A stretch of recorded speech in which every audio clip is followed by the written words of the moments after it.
Right, good afternoon and welcome to my channel. And I guess if you're looking at this video, you're probably asking yourself the question, should you buy the new Calibre 2020 Triple B, or should you buy a Bossnut, or should you buy a Sentry? I've been asked that question quite a lot, and I've had this bike now since it came out in, I think, about September, October time last year. I absolutely love it to bits. Almost bought the old Triple B and I found out they were releasing the new one. Waited patiently. My impatience almost got the better of me and I nearly went and bought the old Triple B, but I'm glad I waited. This bike is absolutely superb. It's my first full sus bike, so I can't really compare it to anything else. I've got a Calibre hardtail, the 2.2, which was my first proper mountain bike before getting this one. I still ride that bike, still going strong after nearly 4,000 miles now, but it's now my spare bike. But this thing is something else. So it's the first full sus bike, can't really compare it to anything else, but absolutely love it. No technical expert, so if I get stuff wrong on this video in terms of what it's got, what it's not got, you'll have to excuse me. But it's a lot of bike for not really a lot of money compared to what else is out there. Starting at the front, you've got these RockShox sector forks, 140mm travel debonair, guide RE brakes, and I've heard a few people saying that these brakes aren't that good. There must be something wrong with their brakes, because these brakes are absolutely superb in terms of stopping power. When I first rode the bike, they were a little bit spongy, but I think that was just a case of bedding in the pads in them. But once the pads are bedded in, these things will stop on a sixpence. They're absolutely superb. And these are upgraded brakes compared to what you get on the Bossnut as well. The only thing I will say is the stock pads that come with them, and because I bought this bike the back end of autumn and we had the wettest autumn on record, the pads don't last very long in the wet. I think I've gone through a couple of pair of pads already, and I'm running some semi-metallic ones at the minute, and they've been really good in both the wet and the dry. On the cockpit, you've got spank spoon bars, a lot wider than I was used to. It took a little bit of getting used to, but now anything else just feels really small. What else have we got? Dropper post. This is probably the one bit of the bike I've been disappointed with, and I've seen lots of people commenting that they've had issues with the dropper. It's a KSI Rage dropper post. It works, but it does occasionally stick. I've just got used to sticking my hand underneath the saddle and giving it a gentle nudge up when it sticks. It probably just needs a new cable, and I think it's kinked inside the frame, but it does the job. Never had a dropper post before, and to be honest, would never have a bike without one now. Really does make a difference on the downhill stuff. What else is there to tell you? The cassette and crank on it is, again, it's an upgraded one from what you would get on the standard Bossnuts, Dub 32 and a SRAM NX Eagle 12-speed gear set on the back, compared, I think, to the SX that you get on the standard Bossnut, which a lot of people have been not too happy with. 130mm travel at the back on this RockShox Monarch. Again, absolutely superb. Not a lot of adjustment on it, just the rebound, that's about it. There's no lockout on it, but if you take a lot of the rebound off, I don't have any problems going up hills with it at all. And if you have it on its softest setting, it really does soak up everything that the ground will throw at you. Tyres, Trail Boss 2.4 on the back, and the WTB Vigilante 2.5 up on the front. Loads of grip. I've done just over 1,000 miles on this bike now. Not really showing any signs of wear on the tyres at all. Plenty of grip for where I've ridden. I know a lot of people have changed them to other tyres, but personally I've not had a problem with them other than a few punctures.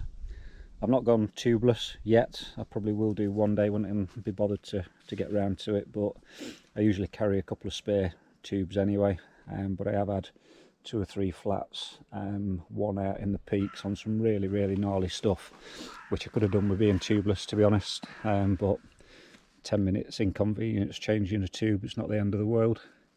The bike's pretty much stock as I bought it, I think, apart from the grips, which I changed and put on my old bike, and the pedals, which the stock pedals that come on it are garbage. I'm riding SPDs at the minute because just purely for where I ride around Sherwood Pines, it's reasonably flat, it's not too technical, and I do like being able to get a bit of power down being clipped in.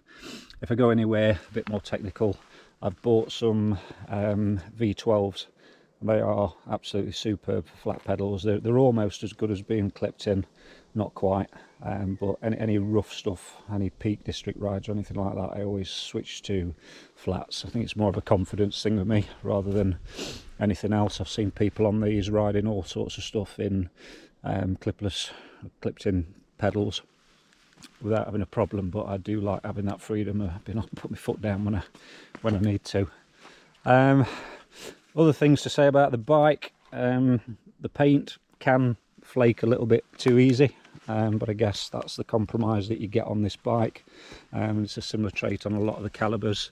To be fair, this ain't holding up too bad. I've got a couple of little bits where there's been a bit of cable rub on the frame, but nothing major, to be honest. But my advice would be put some frame protection on it before you take it for a first ride, because you can very quickly get a few scuffs on it. I put a bit of tape on the back just because I've got a couple of scratches from bushes and stuff, but nothing major. But I have seen some bikes where the paint's literally dropping off. What else is there to say about this bike other than I love it? It's a medium frame on this one. I did try a large in the showroom. I'm just a smidgen under 5'10", and the medium feels just right for me. The large felt a little bit too big, but it's down to your individual preference. I think if you can try them before you buy, then everybody's different, but my legs are quite short, so that's probably why medium's better suited to me. Anything else to say about the bike?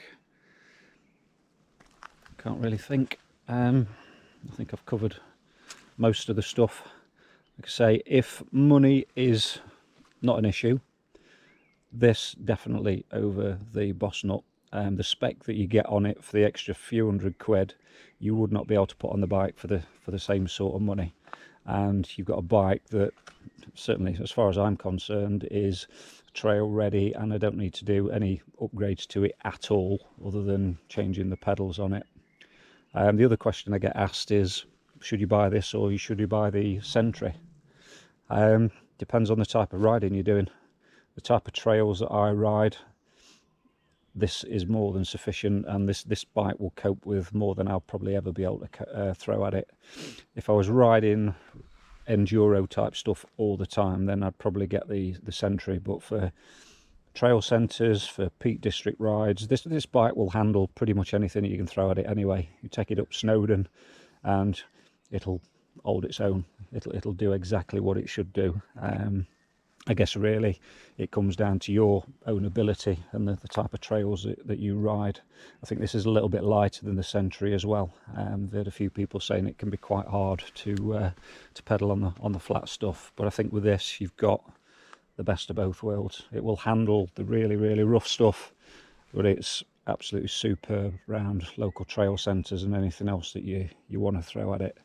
So for me, it's the best purchase that I've bought. I can't praise the bike enough.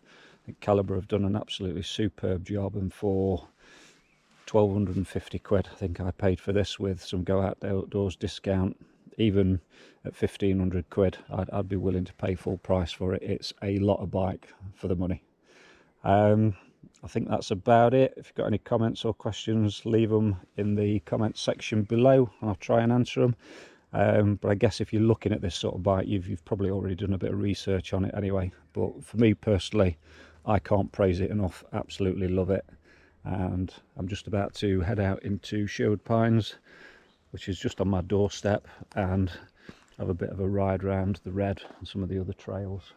And today is the day after the lockdown measures have been eased.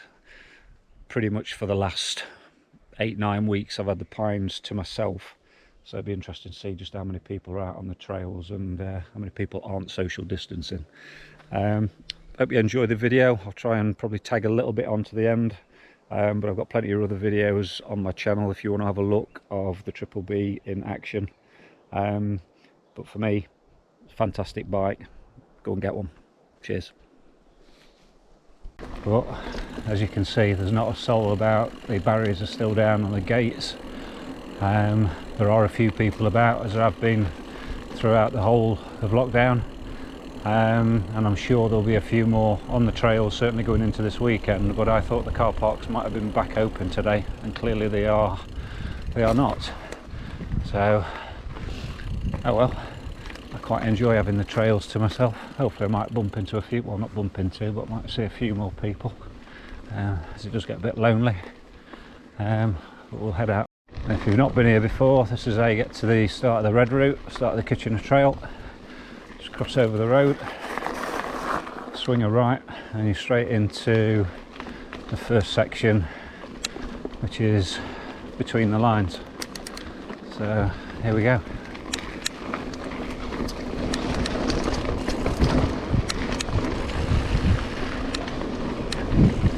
Very dry at the minute, which is lovely.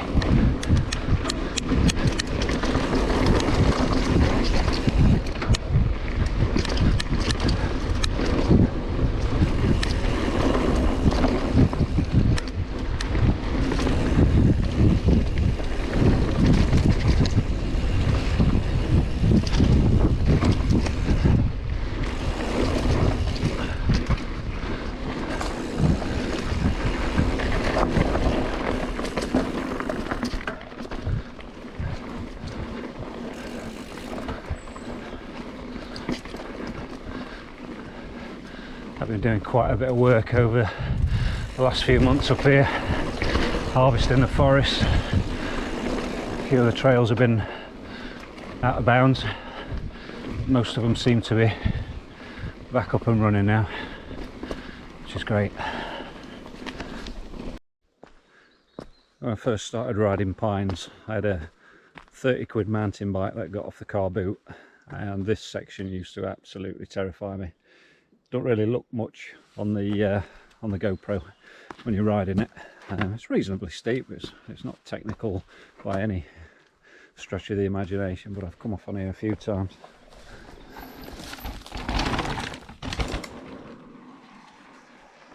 That's how it's done.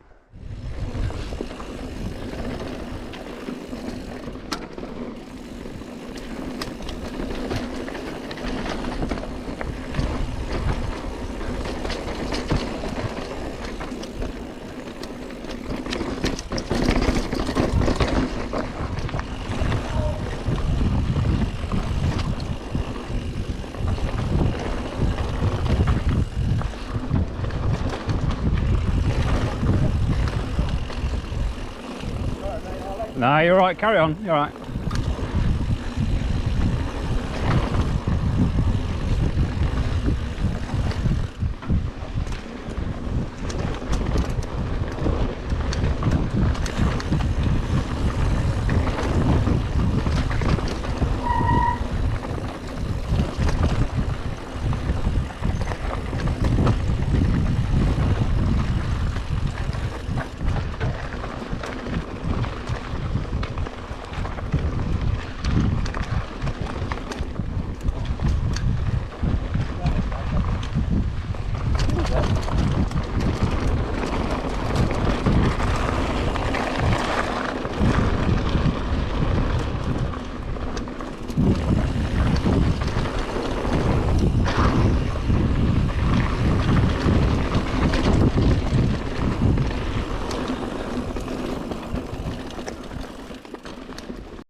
So there you go, that's just a couple of sections of the red root Sherwood Pines. Hope you enjoyed the video, and good luck in choosing whether you buy a Bossnut, whether you buy the Triple B, or whether you buy the Sentry. All three, to be fair, absolutely fantastic bikes in their own right. You'll not be disappointed with either one that you buy. But for me, Triple B, absolutely love it. Cheers.